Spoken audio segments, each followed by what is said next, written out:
गुरु शिष्य और किसान की कहानी। बहुत पुरानी बात है। एक गुरु और एक शिष्य थे। वे दोनों बनारस में रहते थे।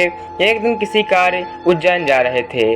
उज्जैन जाते जाते उन्हें रास्ते में ही रात हो गई। चारों ओर घना जंगल था और अंधेरी रात थी। इस तरह रात्रि में जंगल में रुकना सुरक्षित नहीं था। रात होने पर भी दोनों चलते रहे। तभी उन्हें एक गांव दिखा। गुरु और शिष्य दोनों ही गांव में चले गए। गांव में उन्हें एक झोपड़ी दिखलाई दी। गुरु ने शिष्य से कहा कि आज हम इसी झोपड़ी में रुकेंगे। गुरु और शिष्य दोनों झोपड़ी में गए और झोपड़ी का दरवाजा खटखटाया। झोपड़ी से एक गरीब आदमी बाहर आया और गुरु जी उस व्यक्ति से बोले, हम दोनों बहुत दूर से आ रहे हैं और रात्रि अधिक हो गई है। जंगल में रहना खतरे से खाली नहीं है, इसीलिए हम रात्रि में यहाँ रुकना चाहते हैं। वह व्यक्तिगत गरीब अवश्य था, किंतु दिल से बहुत नेक इंसान था। उसने सम्मान पूर्वक गुरु और शिष्य को झोपड़ी के अंदर बुलाया और उन्हें स्वादिष्ट भोजन करवाया और रात्रि में सोने के लिए बिस्तर भी दिया। भोजन करने के पश्चात गुरुजी ने उस गरीब व्यक्ति से पूछा, तुम्हारा घर तो बहुत छोटा है, किंतु तुम दिल के बहुत धनवान हो। तुम्हारी रोजी रोटी का साधन क्या है? उस गरीब व्यक्ति ने गुरु के मुंह से अपनी प्रशंसा के लिए धन्यवाद दिया और बोला, मेरे पास इस गांव में सबसे अधिक जमीन है, किंतु वह जमीन बंजर है, जिस पर किसी प्रकार की खेती संभव नहीं है।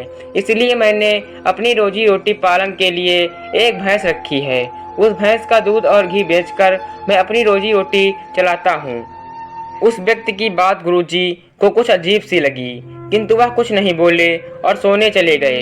देर रात में गुरुजी उठ गए और अपने शिष्य से चलने के लिए कहा। दोनों गरीब व्यक्ति को बिना बताए घर से निकल गए और जाते जाते गुरुजी उसकी भैंस को अपने साथ ले गए।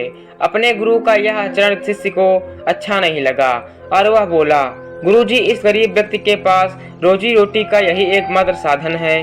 अगर हम इसे ले गए तो यह व्यक्ति अपनी रोजी रोटी कैसे चलाएगा? अपने शिष्य की ऐसी बातें सुनकर गुरुजी मंद मंद मुस्कुराए और शिष्य से बोले, आज से ठीक 10 वर्ष पश्चात तुम इसी स्थान पर आना और इस व्यक्ति से फिर से मुलाकात करना। भोर होने के पहले ही गुरु और शिष्य भैंस लेकर उस गांव से बाहर निकल गए। धीरे धीरे कई वर्ष बीत गए। 10 वर्ष बीतने के पश्चात चेले को गुरु जी की बात याद आई कि उन्हें फिर से गरीब व्यक्ति के घर जाना है। शिष्य फिर से उसी गांव गया। गांव जाते ही उसने देखा कि जिस स्थान पर झोपड़ी थी, ठीक उसी स्थान पर एक आलीशान मकान बना हुआ है। यह देखकर उसे बड़ा आश्चर्य हुआ।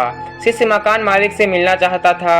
जैसे ही शिष्य मकान के पास गया, उसने उसी गरीब व्यक्ति को देखा, किंतु इस बार गरीब व्यक्ति बहुत अच्छे कपड़े पहने हुआ था और देखने में बहुत ही संपन्न प्रतीत हो रहा था। शिष्य उस व्यक्ति के पास पहुंचा और बोला, क्या आपने मुझे पहचाना? मैं वही बालक हूँ जो आज से 10 वर्ष पहले रात्रि हो जाने के कारण अपने गुरु जी के साथ आपके घर रुका था।